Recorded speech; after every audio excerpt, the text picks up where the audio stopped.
Hello folks, welcome back to the Urban Rider Studio. In front of me, I have a helmet from the Italian brand NOLAN, and that is a new brand to me. It's also a new brand to us. We've not previously stocked them, but we have been impressed by their selection. So this is the N90.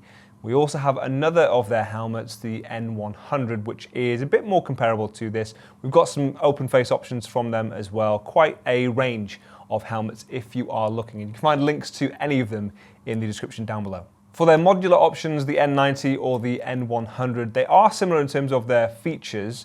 I think the N100 has a slightly more premium fit. I found it a little bit more comfortable on, and there are a few additional features to that one which would probably dictate my decision. I'd probably go for the N100, but if you want to save a little bit more money, then of course the N90 is a great option. You'll get roughly the same sorts of features and pretty much the same sorts of materials as well. It does look slightly different if that's important to you as well.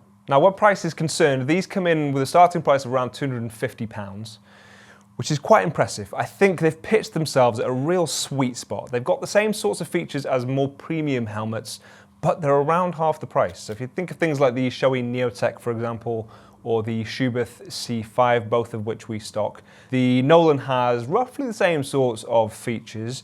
Those are ever so slightly more premium in their feel, maybe in terms of their function as well. They do feel like they are worth a little bit more money. And they also use different materials, but it's definitely not night and day. It is a pretty reasonable comparison between them. And to a lot of people, price is everything. And if you're getting roughly the same sort of package in something that's more affordable, that could influence you one way or the other.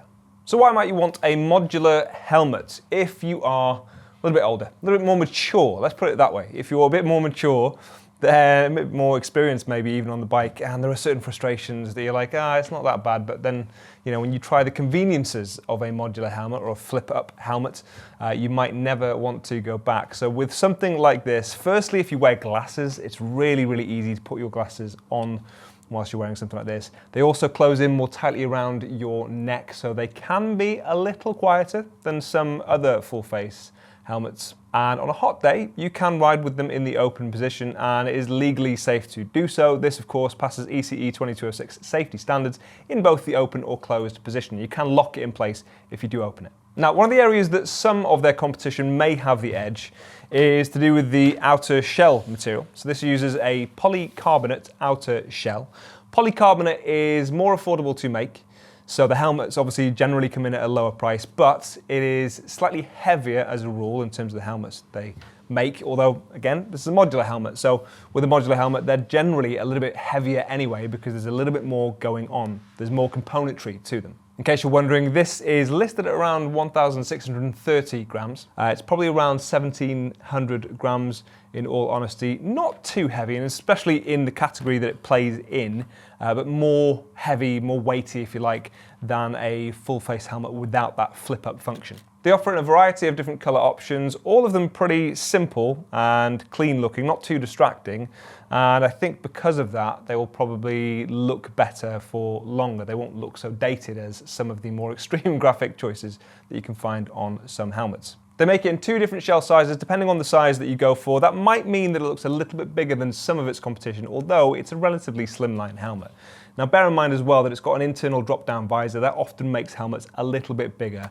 But even considering all of that, I still think it's relatively slim in comparison to some others. The visor is slightly different on this one versus the new N100, which has a more uniform shape to that visor. This obviously has that slight recess in the center there. Really wide field of view though, and you'll get that in whichever of the two helmets you go for. So it has quite a nice wide opening on the front there, and again, a great field of view. It also comes with pin lock, which means that it won't fog up quite as easy, and that is great if you're riding year round, obviously. And they have tinted visors. I do like this really dark tinted visor there, and obviously in the summer more usable.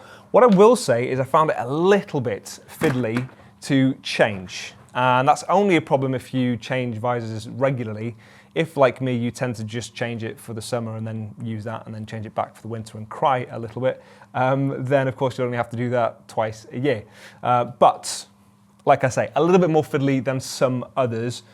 Having said that, never a deal breaker, because once it's on there, obviously it is on there. And it does also mean that it is more sleek looking from the outside and possibly better at channeling wind as well, because it is smooth all the way to the edge of that visor mechanism. There is nothing external in that sense. And then of course you have an internal drop-down sun visor, which is a really useful feature, very, very practical. And if you've used something like that on your own helmets, again, really, really hard to go back from, because it is more versatile. When you're out and about, it might be a little bit brighter in the morning, or at least that sun might be hitting you in the eyes where you want that visor, and then later in the day you might not need it, or you might be riding home at night, in which case, of course, you can just take that back up. On the N100, it has a slightly more swanky mechanism. You can just click it and it retracts. With this one, it is more manual, but either way, obviously you get the same function. I do think the liner on the N100 is slightly more comfortable as well, although this one is a comfortable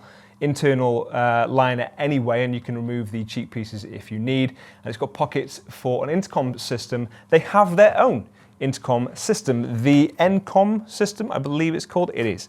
And they also have something called ESS, which is a brake light on the back. So if you want for accessories, and I think this is where they have the edge on some of their rivals, they have this intercom system provided by Sena, actually. It's definitely important that you know that, because it is compatible with all other Senas.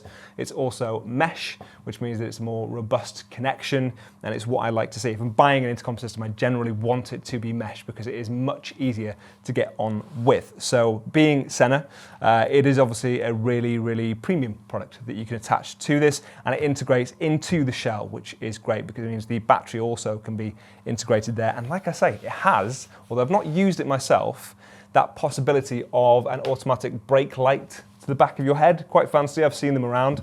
I love the idea of them. Like I say, not tested them for myself. I don't know how much more functional they are than a brake light, but anything that makes you more visible at night is obviously a good thing. And actually not that much more expensive if you do want to tack it on top of the intercom system. You can integrate the two. It has two vents, which keeps it nice and simple. You've got one on your chin there, if you want to open that one up, and you've got one on your forehead. It's a little bit on the stiff side. I would say that that one's great if you know you want to put it in place before you go out riding, but if you're on the bike and you just want to open that on the fly, that's going to irritate me. But it still does work, it's fine. Obviously you can open it, it just means you might need to remember to open it before you set off. Or of course just apply more force and probably shift it a little bit further back on your head, but either way, like I say, it is there, you can use it. And then with the chin mechanism, that I like actually. It takes a bit of getting used to if you've used other ones in the past.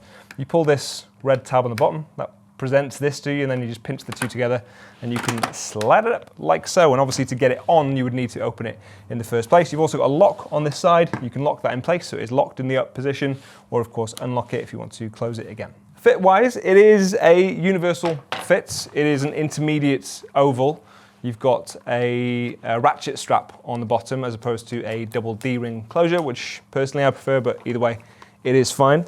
And it is an accurate size. This is a medium. It's listed at a 58, and like I say, medium. Generally speaking, I'm between a medium and a large. I would say this feels to me much like any other medium that I've tried. What I will say with the newer safety standards is it does seem to force the strap under your chin slightly further back, which means when you're standing, it kind of irritates me because I can feel it pressing against my neck. I know that's not as much of a problem when you're on the bike. You tend to lean forward a little bit more, but I'm not a big fan of what's happened to chin straps. But then that's with all helmets that I've tried recently. It's not just NOLAN. And of course, much easier to use glasses with a helmet like this. Then you just slam it into place, move that under your chin, and you are good to go. It might look a little bit bigger on my head in the studio because I'm just wearing a jumper and not a motorcycle jacket, but I still think relatively slimline, and it is a very comfortable helmet actually. Like I say, accurate size, comfortable fit, what's not to like? I will drop links to the N90, the N100, or the rest of NOLAN's products in the description. Check them out if you want to. Let us know your thoughts on this in the comments section, and I will see you soon.